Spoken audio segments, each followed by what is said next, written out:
பாஜகவுக்கு பணம் கொடுக்காதனால ரைட் நடந்தது அப்படின்னா? ஆனா நான் ட்விட்டர் பார்க்கலீங்கன்னா, அதனால நீங்க கேள்வி இருந்தா கேளுங்கன்னா நான் பதில் சொல்றேன். நீங்க கேளுங்க, சொல்ல வேண்டிய என் கடமை, நான் சொல்றேன்.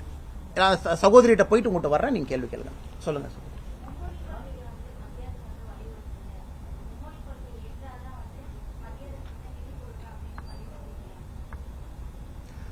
மேடம், அது ஒரு விஷயத்தை புரிஞ்சுக்கணும். பிஎம் ஸ்ரீ பள்ளிகள், பிஎம் ஸ்ரீ பள்ளி இஸ் a ஸ்பெஷல் ஸ்கூல். அது குறிப்பாக நம்ம சொல்ற இந்த பிரச்சனை, நம்மளுடைய லேர்னிங் அவுட்கம்ஸ் வந்து ரொம்ப குறைவா இருக்கு. இதை வந்து அதிகப்படுத்த வேண்டும், இதை ஊக்கப்படுத்த வேண்டும் என்பதற்காகத்தான் பிஎம் ஸ்ரீ பள்ளி 16,000 பள்ளிகளை பிரதமர் அவர்கள் கொண்டு வந்தாங்க. அதுல புதிய கல்விக் கொள்கை இருக்கும், எந்த மாற்று கருத்தும் இல்லை. பிஎம் ஸ்ரீ பள்ளியில நியூ எஜுகேஷன் பாலிசி இருக்குங்க. ஏன்னா நியூ எஜுகேஷன் பாலிசியினுடைய அம்சம் தான் பிஎம் ஸ்ரீ. நல்லா புரிஞ்சுக்கணும். அதாவது பள்ளிக்கல்வித்துறை அமைச்சர் விஷயத்தை உணர்ந்துக்கணும். பிஎம் ஸ்ரீ என்பது தனிப்பட்ட முறையில் அறிவித்த ஒரு அறிவிப்பு கிடையாதுங்க. புதிய கல்விக் கொள்கையினுடைய கண்டினியூஷனா தான் பிஎம் ஸ்ரீ. அது கண்டிப்பா நியூ எஜுகேஷன் பாலிசி தான் ஃபாலோ பண்ண போகுது. இப்ப நியூ எஜுகேஷன் பாலிசியில் உங்க மும்மொழி கொள்கைன்னு குழப்பறாங்க. அது மும்மொழி கொள்கை அப்படி பார்க்காதீங்க மேடம். 2 மொழி பிளஸ் ஒரு ஆப்ஷனல் மொழி, அதைத்தான் 3 மொழியை திணிக்கல. எப்பவுமே இந்தியாவில் இதுவரை மும்மொழி கொள்கை தான் இருந்துச்சுங்க. 1965ல ஃபர்ஸ்ட் எஜுகேஷனுக்காக கொண்டு வரப்பட்ட மத்திய அரசு பாலிசி 3 லாங்குவேஜ் ஃபார்முலா. 1980ல 3 லாங்குவேஜ் ஃபார்முலா. எப்பொழுதுமே மும்மொழி கொள்கை தான். இந்த முறை பிரதமர் என்ன சொல்லியிருக்காங்கன்னா, 3 மொழியில 3வது மொழி கட்டாயம் ஹிந்தியா இருந்ததை மாத்தியாச்சு, 3வது மொழி ஏதோ ஒரு மொழியை படிங்க. அதனால எப்படி அவங்க குற்றம் சுமத்த முடியும்? இவங்க என்ன சொல்லணும், நாங்க பிஎம் ஸ்ரீ பள்ளியை வாங்கிக்கிறோம். ஏன்னா தலைமைச் செயலாளரே லெட்டரா சொல்லியிருக்காரு, அவர் அப்செக்ட் பண்ணல. நாங்க பிஎம் ஸ்ரீ பள்ளி எங்களுக்கு வேணும், கொடுங்க, அலோகேட் பண்ணுங்க. இவங்க என்ன சொல்லணும், ஓகே நாங்க வாங்கிக்கிறோம். சென்னைக்குள்ள இருக்கிற சில பள்ளியில 3வது மொழியா தெலுங்கு வைக்கிறோம், கோயம்புத்தூர் பார்டர்ல கன்னடம் வைக்கிறோம், மலையாளம் வைக்கிறோம், ஒசூர் பார்டர்ல கன்னடம் வைக்கிறோம். சோ இந்தியா தமிழ்நாட்டில் தமிழ் மொழி பேசாத குழந்தைகள் கூட 3வது மொழியை அவங்க தாய்மொழியை கத்துக்கிட்டோம். சில பள்ளிகளுக்கு உருது வைக்கிறோம். இப்படித்தான் அமைச்சர் புத்திசாலித்தனமா பதில் சொல்லி ஸ்கூலை வாங்கிட்டு வரணுமோ தவிர இதுல அரசியல் செய்யக்கூடாது. நாங்க சொல்றது வந்துங்க, கட்டாயம் ஆங்கிலம், கட்டாயம் தமிழ், அதெல்லாம் மாற்று கருத்து இல்ல. 3வது மொழி மாநில அரசு உங்களுக்கு பிடிச்சதை வச்சுக்கங்க. ஏன் தமிழ்நாட்டில் கன்னடம் பேசக்கூடியவங்க யாருமே இல்லையா? தெலுங்கு பேசக்கூடியவங்க யாருமே இல்லையா? ஏன் தமிழ்நாட்டில் உருது பேசக்கூடியவங்க யாருமே இல்லையா? அந்த குழந்தை 3வது மொழியா தன்னுடைய தாய்மொழியை கத்துக்கலாம் நினைக்கலாம் இல்லைங்களா? அதையும் ஏன் அமைச்சர் தடுக்கின்றார் என்பதுதான் எங்களுடைய கேள்வி. ஆனா நீங்க கேளுங்க.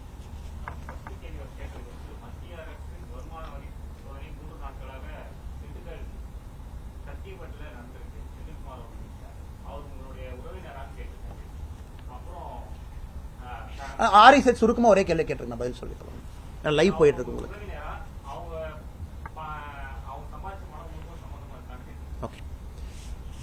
இது நான் கோயம்புத்தூர்லயும் பதில் கேட்டாங்க, பதில் சொல்றேங்கன்னா, அண்ணா அதாவது சமீபத்தில் வருமான வரித்துறை அதிகாரிகள் வந்து ஒட்டஞ்சத்திரம் பக்கத்தில் ஒரு நபரினுடைய இல்லத்தில் வருமான வரித்துறை சோதனை பண்ணியிருக்காங்க.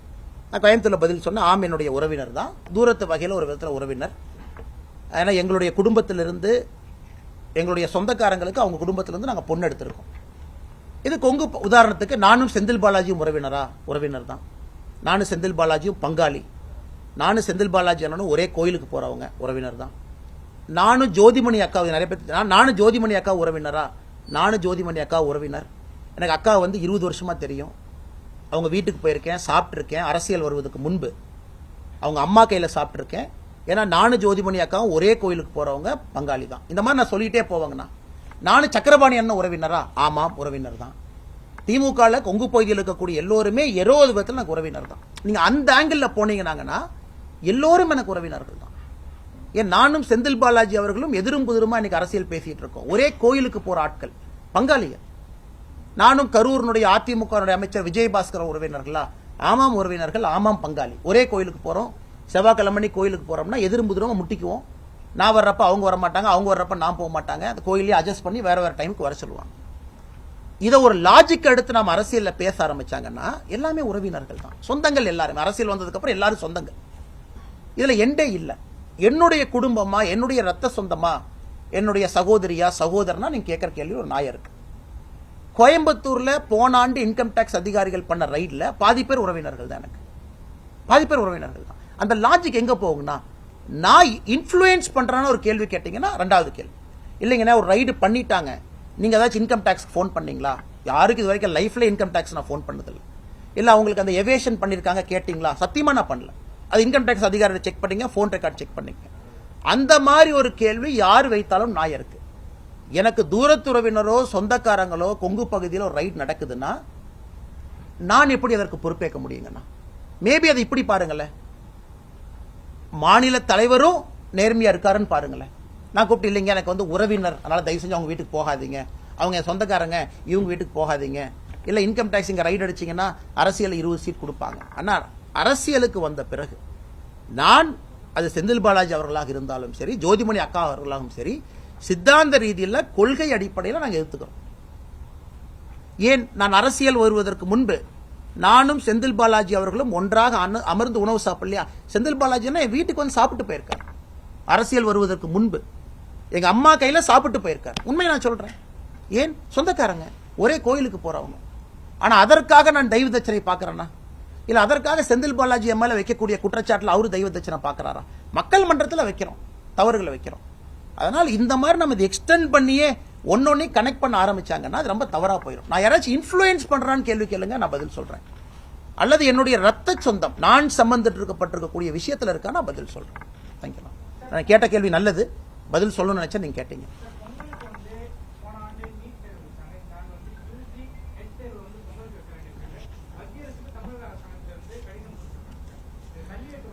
நான் 2-3 பரீட்சைக்கு போகக்கூடிய மாணவர்கள் நமக்கு இமெயில் அனுப்பியிருக்காங்கன்னா நாங்களும் இதை எடுத்துட்டு போறாங்கன்னா வில் ஆல்சோ டேக். ஏன்னா தமிழ்நாட்டில் பொங்கலை பொறுத்த வரைக்கும் அது ஸ்பெஷல் டால் அது. ஏன்னா கிட்டத்தட்ட 5 நாட்கள் நமக்கு அது இருக்கும்.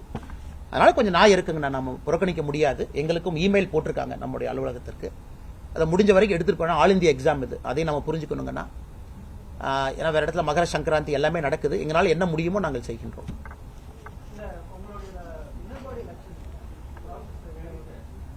ஆனா தலைவர் இங்க இவர் தான் நம்மளுடைய மாநிலத்தினுடைய தேர்தல் அதிகாரிங்கன்னா. இன்னைக்கு பாரதிய ஜனதா கட்சியை பொறுத்தவரை தமிழகத்தில் 68,000 பூத்துல கிட்டத்தட்ட 40,000 பூத்தை தாண்டி இன்னைக்கு வந்து பூத்து தலைவர் தேர்தல் நடந்து முடிஞ்சிருச்சு ஒரு பக்கம். மிச்சம் 38,000 பூத்துக்கும் நாங்க டிசம்பர் 31 வரைக்கும் டைம் கொடுத்து போயிட்டு இருக்கோங்கன்னா, மாவட்ட தலைவர்கள் எல்லோரையும் ஜனவரி 10ஆம் தேதிக்குள்ள தேர்தல் முடிக்கணுங்கிற ஒரு நோக்கத்துல போயிட்டு இருக்கோம். ஆனா பூத் தலைவருக்கான தேர்தல், பூத் தலைவர் முடிச்ச உடனே ஒன்றிய தலைவருக்கான தேர்தல், ஒன்றிய தலைவர் முடிச்ச உடனே மாவட்ட தலைவருக்கான தேர்தல், மாவட்ட தலைவர் முடிச்ச உடனே மாநில தலைவருக்கான தேர்தல், மாநில தலைவர் முடிச்ச உடனே தேசிய தலைவருக்கான தேர்தல். 5 தேர்தல், 2 முடிஞ்சிருச்சுங்கன்னா ஜனவரி எண்டுக்குள்ள அந்த ப்ராசஸ் முடியுங்கண்ணா.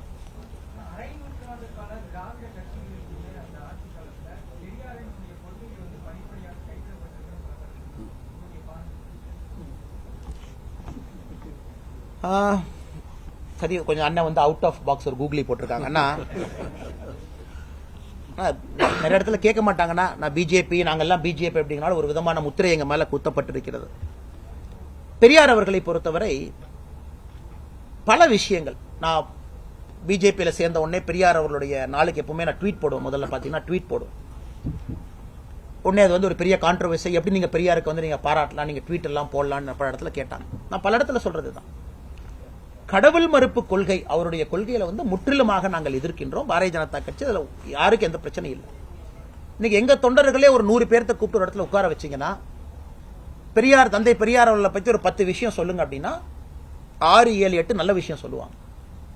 2, 3 கடவுள் மறுப்பு கொள்கையை அவங்க எதிர்ப்பாங்க. அதுதான் எங்களுடைய அடிப்படை சித்தாந்தம். இப்ப பெரியார் அவர்கள் பெண்ணினத்துக்காக போராடி இருக்கின்றார்கள், உண்மைதான். நிறைய தலைவர்கள் போராடி இருக்கின்றார். நாங்க அவங்களையும் கொண்டு வந்து காட்டுறோம். எங்கேயுமே பெரியார் அவர்களை சிரமப்படுத்தும் நோக்கம் கிடையாது. இவங்களும் போராடி இருக்காங்க. வைக்கம் சத்தியகிரகம் பாருங்க, இவங்களும் பண்ணிருக்காங்க. அது பெரியார் அவர்களுடைய கொள்கையை சில இடத்துல நாம எதிர்க்கிறோம். பாரதிய ஜனதா கட்சியை பொறுத்தவரை மனுஸ்மிருதி ஆதரிக்கக்கூடிய கட்சி அப்படின்னு ராகுல் காந்தி உட்பட பேசுறாங்க. மனுஸ்மிருதிக்கும் பாரதிய ஜனதா கட்சிக்கு என்ன சம்பந்தங்கண்ணா? இப்ப நான் இங்கே வந்து உங்கள் முன்னாடி உட்கார்ந்து பேசிட்டு இருக்கேன். ஒரு விவசாய குடும்பத்தில் பிறந்து முதல் தலைமுறை பட்டதாரி உங்க முன்னாடி பேசிட்டு இருக்கேன்னா, சமூக நீதி கொள்கை எல்லா இடத்துல நானும் பயன் பெற்றிருக்கேன். பெற்றனாலதான் இந்த சேர்ல உட்கார்ந்து உங்கள்கிட்ட பேசிட்டு இருக்கேன். மோடி ஐயா இன்னைக்கு பேசுறாங்கன்னா மோடி ஐயாவும் பயன்பெற்றிருக்காரு. அதனாலதான் அம்பேத்கர் ஐயாவுடைய அரசியலமைப்பு சட்டத்தை யானையின் மீது ஏத்திக்கிட்டு அகமதாபாத்தில் நடந்து ஊர்வலம் போனார். ஆனா பிஜேபி அப்படிங்கறதுனால ஒரு பெரிய ஒரு சாயத்தை பூச முயற்சிக்கிறாங்க. நாங்க வந்து அவமானப்படுத்துறோம், அது படுத்துறோம். பெரியார் அவர்களை எத்தனையோ இடத்துல எங்கே அவர்களை பற்றி உயர்வாக சொல்லணுமோ சொல்றோம், சிறுமை எங்கேயும் படுத்தல. பட் எங்கே அவர்களுடைய கொள்கையில் எங்களுக்கு ஒப்பிகை இல்லையோ அதையும் வெளிப்படுத்துறோம். அதை இவங்க நல்லா புரிஞ்சுக்கணும். இவங்க வந்து மொத்தமாக பெரியார் அவருடைய கொள்கைப்படி இவங்க நடந்துக்கிறாங்களா? கண்டிப்பா கிடையாது. பெரியார் அவர்கள் சொன்ன ஆட்சி தமிழ்நாட்டில் நடக்குதா? கண்டிப்பா கிடையாது. ஆனால் இவர்கள் ஏமாற்று வேலை செய்து கொண்டிருக்கின்றார்கள். பாரதிய ஜனதா கட்சி மேல தேவையில்லாத அபாண்டமான குற்றச்சாட்டு. அம்பேத்கர் அவர்களை பொறுத்தவரைக்கும் அதே தான். திருமாவளவன் சொல்றாங்க, அண்ணன் வந்து 28ஆம் தேதி அம்பேத்கர் ஐயாவுடைய பெயரை 1000 முறை உச்சரித்து நாங்க போராட்டம் பண்றோம். நான் திருமாவளவன் வைக்கக்கூடிய ஒரே ரெக்வஸ்ட், நீங்க பண்ணுங்க, தப்பு கிடையாது. அம்பேத்கருடைய கொள்கையை தமிழகத்திலே தமிழக அரசு பின்பற்ற வேண்டும் 1000 முறை உச்சரிங்க. நானும் வந்து உங்களோட சேர்ந்து உட்கார்ந்துக்கிறேன். நானும் வர்றேன். எதுக்கு நீங்க மட்டும் உட்காருங்க? நானும் வந்து உட்கார்றேன். இரட்டை டம்ளர் வேண்டாம், தூக்கி போடுவோம். பஞ்சாயத்து தலைவர்கள் பட்டியலின சமுதாயம் கொடியேற்றணும், நானும் வர்றேன், நிப்போம். இதெல்லாம் பண்ணுவோம். நீங்க அப்படி சொல்லுங்கன்னா, வெறும் அம்பேத்கர் அம்பேத்கர் அம்பேத்கர் ஐயான்னு 1000 முறை ஏன் சொல்லுங்கன்னா, அம்பேத்கர் ஐயாவுடைய கொள்கையை தமிழ்நாட்டில் பின்பற்றுங்கன்னு சொல்லுங்க 1000 முறை. நானும் வந்து உங்களோட உட்கார்றேன். அதனால திருமாவளவனுக்கு நான் அன்போடு வைக்கக்கூடிய கேள்வி, நீங்க வந்து நேற்று ஒரு பத்திரிகையாளர் இன்டர்வியூல சொன்னீங்க, ஒரு சிட் டவுன் இன்டர்வியூ. இல்ல மோடி அவங்க நிறைய பண்ணிருக்காங்கப்பா, அம்பேத்கர் ஐயாவுடைய பிறந்த இடம், வாழ்ந்த இடம், இறந்த இடம் எல்லா இடத்துலயும் பாருங்க, மெமோரியல் கட்டியிருக்காரு, அதெல்லாம் பண்ணிருக்காங்க. எனக்கு சித்தாந்தத்துல தான் வேறுபாடுங்கிறீங்க. இன்னைக்கு நீங்க அம்பேத்கர் ஐயா கொள்கையை தமிழ்நாட்டில் முழுமையாக நடைமுறைப்படுத்துங்கன்னு மட்டும் நீங்க சொல்லுங்க. திமுக அரசு கூட வேண்டாங்கண்ணா, சரி எதுக்கு உங்களுக்கு தர்மசங்கோட கூட்டணியில் இருக்கிறீங்க, முழுமையா நடைமுறைப்படுத்துங்கன்னு சொல்லுங்க. உங்க பக்கத்தில் நான் வந்து உட்கார்றேன். ஓகே. அண்ணா சமூக நீதிங்கிறது தயவு செஞ்சு திராவிட இயக்கத்துக்குள்ள அடைக்க வேண்டாங்கண்ணா. அண்ணா அண்ணா திராவிட இயக்கத்துக்குள்ள நம்ம அடையக்கூடாதுங்க. அதாவது ஒரு மண்டல் கமிஷன் ரிசர்வேஷன் கொண்டு வந்திருக்காங்க 27%. நான் பயன்பெற்றிருக்கேங்கண்ணா. நான் ஓப்பன் கேட்டகரியில் ஐபிஎஸ் ஆனா கூட என்னோட கேடர் அலோகேஷன் ஓபிசியில் வந்திருக்கு, ஸ்டார்னு போட்டிருப்பாங்க. ஓப்பனா வந்துட்டோம். கேடர் அலோகேஷன் என்ன போடுவாங்கன்னா, ஓபிசி வேகன்சி 1, எஸ்சி வேகன்சி 1 அந்த மாதிரி போடுவாங்க. அதெல்லாம் நான் பயன்பெற்றிருக்கேன். அப்ப மண்டல் கமிஷனுடைய ரிசர்வேஷன் வந்ததுல நானும் ஒரு பயனாளி. நிறைய பேர் இங்க இருக்கிறாங்க. அதே போல தமிழ்நாட்டில் இதற்கு முன்பு ஆட்சியாளர்கள் கொண்டு வந்ததில் நான் பயன்பெற்றிருக்கேன். இன்னைக்கு நம்ம சமூக நீதியை பொறுத்தவரை எங்கேயுமே நான் குற்ற சுமத்தலைங்க. பாரதிய ஜனதா கட்சியில சமூக நீதி இருக்கு, 100% இருக்கு. கிடைத்த வாய்ப்புல எல்லாம் பாரதிய ஜனதா கட்சி சமூக நீதியை கொண்டு வந்திருக்கோம். நான் சொல்வது, நீங்க அதையெல்லாம் மறந்துட்டீங்க, தாண்டிட்டீங்க. அறிஞர் அண்ணாவை பத்தி 67, 69 விடுவாங்கண்ணா. கலைஞர் கருணாநிதி ஐயாவுடைய முதல் 2 ஆட்சியை விடுவோம். புரட்சி தலைவர் எம்ஜிஆர் ஐயாவுடைய எல்லா ஆட்சியும் விட்டுருவோம். புரட்சி தலைவி அம்மா ஜெயலலிதா அவருடைய ஆட்சியை விட்டுருவோம். நான் சொல்வது, இன்னைக்கு நீங்க எங்க ஆரம்பிச்சு நீ குடும்ப ஆட்சியா மாத்தி வச்சிருக்கீங்க, எங்க ஆரம்பிச்சு கரப்ஷன் கவர்மெண்டா மாத்திருக்கீங்க. இதை கேள்வி கேட்டாலும் கூட நீங்க சமூக நீதி ஏன் பேசுறீங்கன்னு தான் நான் சொல்றேன். சமூக நீதி நீங்க கொடுத்தீங்களா? கொடுத்தீங்க. பாரதிய ஜனதா கட்சி கொடுத்துச்சா? பாரதிய ஜனதா கட்சி கொடுத்துச்சு. எல்லாரும் கொடுத்தாங்க. 89ல கொடுத்தாங்க. ஆனால் இன்னைக்கு பேச்சு வந்து பாரதிய ஜனதா கட்சி மட்டும் சமூக நீதி கொடுக்கலன்னு சொல்ற கருத்துக்கு எனக்கு உடன்பாடு இல்லைங்க. பாரதிய ஜனதா கட்சியும் சமூக நீதி கொடுக்கக்கூடிய ஒரு கட்சி, ஒரு ஆட்சி தான் நான் சொல்றேன். போதுமாங்கண்ணா? நன்றிங்க அண்ணா, தேங்க்யூ அண்ணா. டாபிக்கை தாண்டி எங்கெங்கயோ போயிட்டோம்.